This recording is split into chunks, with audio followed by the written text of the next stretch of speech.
এই মাছগুলো আমার কাছে খুবই ভালো লাগে, পাঁচমিশালি মাছ। এখানে কিন্তু কয়েক রকমের মাছ আছে, পুঁটি মাছ, এরপর টাকি মাছ, শিং মাছ, আরো কয়েক রকমের মাছ। আসসালামু আলাইকুম, আশা করি সবাই ভালো আছেন। আলহামদুলিল্লাহ, আমিও ভালো আছি। কাছে দূরে যে যেখান থেকে আমার এই ভিডিওটা দেখছেন, ভালো লাগলে প্লিজ লাইক, কমেন্টস এবং সাবস্ক্রাইব করে পাশে থাকবেন। আশা করি আমার ভিডিওটা না টেনে সম্পূর্ণটা দেখবেন, আর পুরো ভিডিওটা দেখলে ইনশাল্লাহ ভালো লাগবে। আর ভালো লেগে থাকলে অবশ্যই লাইক, কমেন্টস এবং সাবস্ক্রাইব করে পাশে থাকবেন। তো আজকে সারাদিন কি কি রান্না করলাম সেগুলি আপনাদের সাথে শেয়ার করব। তো সকালবেলায় এখানে টাটকা মাছ নিয়ে আসছে, আর এই মাছগুলো আমার কাছে কিন্তু খুবই ভালো লাগে। এখানে কয়েক রকমের মাছ আছে, তো পাঁচমিশালি এই মাছগুলো আমার কাছেও খুবই ভালো লাগে, টাটকা মাছ। তো টাকি মাছগুলো কিন্তু লাফাচ্ছিল, আর পুঁটি মাছ সবগুলো কিন্তু একদম টাটকা ফ্রেশ মাছ। তো এইরকম কয়েক রকমের যে মাছ একসাথে মিলিয়ে রান্না করলে তো খুবই ভালো লাগে। তো এই মাছগুলো আগে কেটে এরপর আমি আজকে কিন্তু কাঁচাই রান্না করব, মানে ভেজে নিব না। এই দেশি পুঁটি মাছগুলো যেইভাবে ইচ্ছে ওইভাবে রান্না করলে কিন্তু ভালো লাগে। অনেক সময় দেখা যায় এই মাছগুলো ভেজে এমনি কিন্তু শুধু শুধু ভেজেও কিন্তু খুব ভালো লাগে গরম ভাতের সাথে। তো এই যে টাকি মাছগুলো লাফাচ্ছিল, তো আমি এগুলো এখন কেটে নিব। আর মাছগুলো লাফাচ্ছিল দেখে যে লাফিয়ে লাফিয়ে কিন্তু পড়ে যাচ্ছিল। এদিকে আমার দুইটা ছোট বেবি, তো ওরা বলতেছে আবার যে আম্মু একটু পানিতে ভিজিয়ে রাখা, একটা পাতিলের মধ্যে পানিতে দিয়ে রাখো, দেখি ওরা কি করে। তো ওরা আবার এই মাছগুলো দেখে অনেক খুশি হয়েছিল। আমার কাছে কিন্তু এই পাঁচমিশালি মাছগুলো খুবই ভালো লাগে। তো মাছগুলো আজকে আমি এমনি ভুনা করব, আর কিছু দিয়ে মূলা রান্না করব। আর এই শীতের সবজিগুলো কিন্তু আমার কাছে খুবই ভালো লাগে। এই যে পানির মধ্যে দিয়েছি, তো আতিকা দেখে কিন্তু এই যে লাফিয়ে কিন্তু একটা পড়ে গিয়েছে। তো আতিকা কিন্তু আবার এইগুলো দেখে যে পানির মধ্যে লাফাচ্ছে মাছগুলো, তো খুবই খুশি হয়েছে। আবার আমাকে বলতেছে আম্মু মাছের খাবার দাও। তো আতিফার বাবা বলতেছিল কতগুলো এমনি পানির মধ্যে রেখে দাও, বাকিগুলো কেটে ফেলো। তো আমি সবগুলো একদম কেটে ফেলবো। তো পানির মধ্যে রাখলে দেখা যায় যে লাফিয়ে লাফিয়ে কিন্তু পড়ে যায়, আবার ঢেকে রাখলে তো সেগুলো না করে একবারে কিন্তু আমি টাটকা মাছ যেহেতু এগুলো রান্না করে ফেলবো আজকে। তো আমার কাছে কিন্তু খুবই ভালো লাগে। আর এই টাকি মাছ দিয়ে কিন্তু লাউ রান্না করলে খুবই মজার হয়। আমি কিন্তু রান্না করি এইভাবে। তো আজকে আমি যেহেতু কয়েকটা সবজি নিয়ে আসছি, এর জন্য লাউ কিন্তু আজকে রান্না করব না। তার জন্য কিন্তু আজকে আমি এই কয়েকটা পুঁটি মাছ দিয়ে, কতগুলো পুঁটি মাছ দিয়ে মূলা রান্না করব। আর এই শীতের সবজি কিন্তু মূলা আমার কাছে খুবই ভালো লাগে। আর মূলার শাকও নিয়ে আসছে, সেটা ভাজি করব। তো এখানে তেলের সাথে কিছু পেঁয়াজ কুচি হালকাভাবে আমি ভেজে নিচ্ছি। কাঁচা ভাবটা যখন চলে যাবে তখন কিন্তু এক এক করে সব মশলাগুলো এখানে দিয়ে দিব। তো আজকে কিন্তু আমি আদা রসুন বাটা দিব না, এমনি কিন্তু সব তরকারির মধ্যে আমি অল্প হইলেও কিন্তু আদা রসুন বাটা দিই। তো আজকে আমি বেশি করে ধনিয়া পাতা এবং কাঁচামরিচ দিয়ে এই দেশি মাছগুলো রান্না করব। তো এখানে আমি হলুদ মরিচের গুঁড়ো, স্বাদ মতো লবণ আর একটু পানি দিয়ে মশলাটা কষিয়ে নিচ্ছি। তো কষানো হয়ে গেলে এরপর কিন্তু আমি মাছগুলো দিয়ে এরপর কষিয়ে নিব। আর এই মাছগুলো একবার কষিয়ে নিলে নাড়া যাবে না, নাড়লে কিন্তু ভেঙে যাবে। এই জন্য যে কষানোর সময় একটু নেড়ে চেড়ে দিব সব মশলার সাথে মিশিয়ে। এরপরে কিন্তু যে আমি হাঁড়িটা এমনি ধরে কিন্তু একটু ধুলিয়ে দিব। আর নাড়াচাড়া বেশি করা যাবে না, তাহলে কিন্তু মাছগুলো ভেঙে যেতে পারে।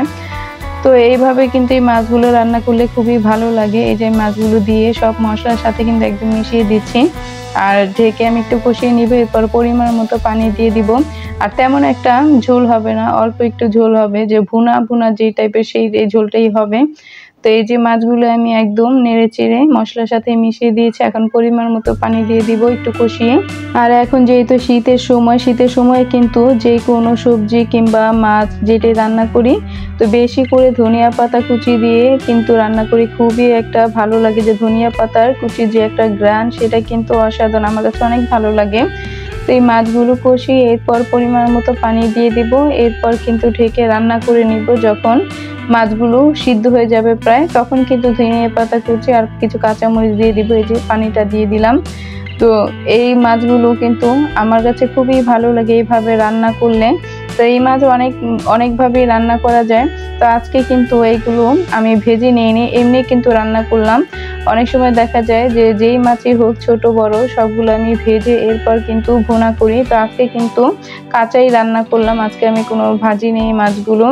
তো এইভাবে কিন্তু রান্না করলে অন্যরকম স্বাদ। আবার যদি ভেজে রান্না করি সেটাই কিন্তু আরেক স্বাদ, দুইটা কিন্তু দুই রকম। তো আমি ভাবতেছি আজকে কাঁচাই রান্না করবো এইভাবে। আর বেশি করে ধনিয়া পাতা এবং কাঁচামরিচ দিয়ে রান্না করব, যেহেতু আমি আবার আদা রসুন বাটাও দেইনি। তো এই তরকারিটা কিন্তু অন্যরকম মজা। যে দেশি মাছগুলো এরকম পুঁটি পাঁচমিশালি মাছগুলো কিন্তু এইভাবে রান্না করলে খুবই ভালো লাগে, আমার কাছে কিন্তু খুবই ভালো লাগে। মাছগুলো যখন প্রায় একদম হয়ে গিয়েছে তখন কিন্তু আমি এখানে ধনিয়া পাতা কুচি আর কাঁচামরিচ দিয়ে দিব। এই যে দিয়ে দিয়েছি। এখন কিন্তু আমি একটু যে হাঁড়িটা এমনি ধুলিয়ে দিব, যে মাছগুলো নাড়লে এই অবস্থা কিন্তু ভেঙে যাবে। তো যখন একদম সম্পূর্ণ তরকারিটা হয়ে যাবে তখন আমি নামিয়ে ফেলবো। তো এইভাবে কিন্তু আপনারা রান্না করে নিতে পারেন, যে আমার মতো বেশি করে ধনিয়া পাতা কুচি আর কাঁচামরিচ দিয়ে এই পাঁচমিশালি মাছগুলো এইভাবে রান্না করে নিতে পারেন। তো আমার কিন্তু এই যে এইভাবে যে রান্না করলাম। আতিফার বাবা কিন্তু ছোট মাছ খেতে পারে না, কাটার জন্য কাটা বেছে খেতে পারে না, তারপরে কিন্তু ও বলেছে অনেক মজার হয়েছে মাছগুলো। সত্যি মাছগুলো রান্নাটা অনেক মজার হয়েছিল। আর আমি যেভাবে যে রান্না করলাম, এই যে দেখেন, দেখতেই পাচ্ছেন ঝোলটা কেমন টাইপের হয়েছে, বেশি ঝোল একটা রাখিনি। তো এইভাবে ভুনা ভুনা করে এই মাছগুলো পাঁচমিশালি মাছগুলো খুবই ভালো লাগে। এখানে কিন্তু অনেক রকম মাছ ছিল, পুঁটি মাছ, টাকি মাছ, ট্যাংরা মাছ, শিং মাছ, আরো কয়েক রকমের খুলশে মাছ। তো এইরকম মাছ একদম সবগুলো একসাথে ছিল। তো এই মাছগুলো সব দেশি মাছগুলো কিন্তু খুবই ভালো লাগে, মজার। আর এখানে আমি মূলা শাক এখানে আমি ভাজি করব, তার জন্য সিদ্ধ করে নিচ্ছি। তো যখন সিদ্ধ হয়ে যাবে তখন কিন্তু তেলের সাথে কিছু পেঁয়াজ কুচি আমি হালকা করে ভেজে এরপর কিন্তু শাকটা ভাজা ভাজা করে নিব। আর এই পানিটুকু অবশিষ্ট পানিগুলো যেগুলো থাকে সেগুলো ফেলে দিব, আর শাকটা পুরো ভাজা ভাজা করে নিব। আর এই শাক কিন্তু এইভাবে ভাজি করলে খুবই ভালো লাগে। তো সাদা মাটা ভাজি, তো আতিকা খাবে দেখে আমি এর মধ্যে কোনো ধরনের মরিচ দিব না। আর এই যে এখানে তেলের সাথে কিছু পেঁয়াজ কুচি আমি ভেজে নিচ্ছি। তো যখন ভাজা হয়ে যাবে, পেঁয়াজটা যখন ব্রাউন কালার হয়ে যাবে তখনই কিন্তু আমি শাকগুলো দিয়ে দিব। তো শাকগুলো দিয়ে এরপর কিন্তু আমি একটু ভাজা ভাজা করে নিব। আর যখন সিদ্ধ করে নিয়েছি তখনই কিন্তু এর মাঝে আমি লবণ দিয়ে দিয়েছি, যেহেতু আমি একটু পানিটা ফেলে দিব। তখন যখন আমি একটু ভাজা ভাজা যখন করব তখন একটু লবণটা চেক করে যদি লাগে একটু দিয়ে দিব। তো এই শাক কিন্তু এইভাবে শুধু ভাজা ভাজা করলে কিন্তু খুবই ভালো লাগে।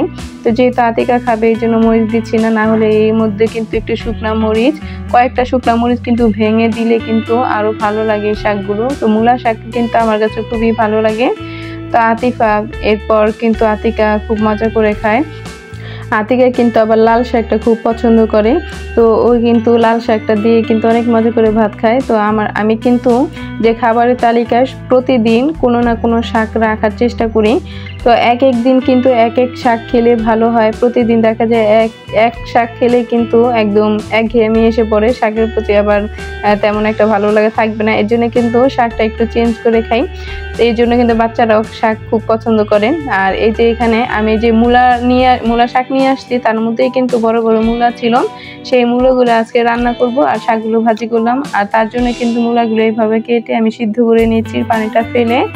এরপর কিন্তু মূলাগুলো রান্না করব। আর রান্না করার জন্য এখানে তেলের সাথে কিছু পেঁয়াজ কুচি হালকাভাবে ভেজে নিচ্ছি। এরপর কিন্তু এর মাঝে সামান্য পরিমাণ আদা রসুন বাটা, হলুদ মরিচের গুঁড়ো, ধনিয়া গুঁড়ো, স্বাদ মতো লবণ, একটু পানি দিয়ে মশলাটা ভালোভাবে আমি কষিয়ে নিব। তো কষানো হয়ে গেলে এরপর কিন্তু মূলাগুলো দিয়ে দিব। আর মূলার সাথে কিন্তু আলুও দিব, এই জন্য মশলাটা ভালোভাবে কষিয়ে এরপর কিন্তু মূলা আর আলুগুলো দিয়ে মশলার সাথে ভালোভাবে কষিয়ে নিব।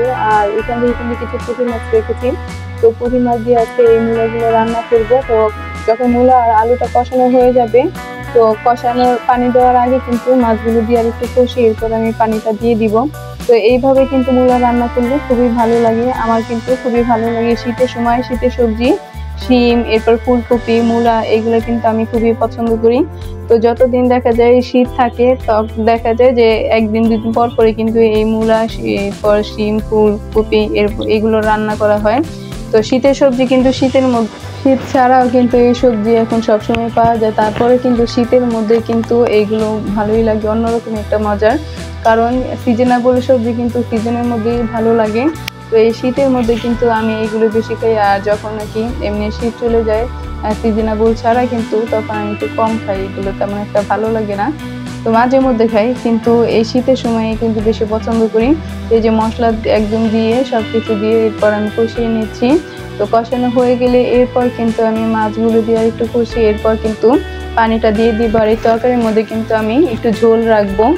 তো মাছটা একটু ভুনা ভুনা করেছি আর এটার মধ্যে একটু ঝোল রাখবো। তো এটার মধ্যে কিন্তু সেম বেশি করে কাঁচামরিচ আর ধনিয়া পাতা কুচি দিয়ে দিব। আর এই মূলো কিন্তু এই যে পানিটা দিয়ে দিলাম আর মাছগুলো, তো এইগুলো দিয়ে কিন্তু মাছগুলো একটু আগে দিয়েছি, ভালোভাবে কষিয়ে নিয়েছি, এরপর কিন্তু পানিটা দিয়ে দিয়েছি। এইভাবে মূলা রান্না করলে কিন্তু খুবই ভালো লাগে, যারা পছন্দ করে না মূলা তারপর তাদেরও কিন্তু এইভাবে রান্না করে দিলে যে মূলার একদম ভক্ত হয়ে যাবে। আমার কাছে খুবই ভালো লাগে। তো আশা করি আমার ভিডিওটা না টেনে সম্পূর্ণটা দেখবেন, আর পুরো ভিডিওটা দেখলে ইনশাআল্লাহ ভালো লাগবে। আর ভালো লেগে থাকলে অবশ্যই লাইক, কমেন্টস এবং সাবস্ক্রাইব করে পাশে থাকবেন। সবাই ভালো থাকবেন, সুস্থ থাকবেন, দেখা হবে পরবর্তী ভিডিওতে। আর এই সময়টা কিন্তু শীত আসলো, এই সময়টা কিন্তু সবাই একটু সাবধানে থাকবেন, কারণ ঘরে ঘরে ঠান্ডা জ্বর এরকম কিন্তু লেগেই আছে। আমার আর আতিকার তো ঠান্ডা লেগেছে কতদিন আগে, আর আতিফার বাবার কিন্তু জ্বর আসছে।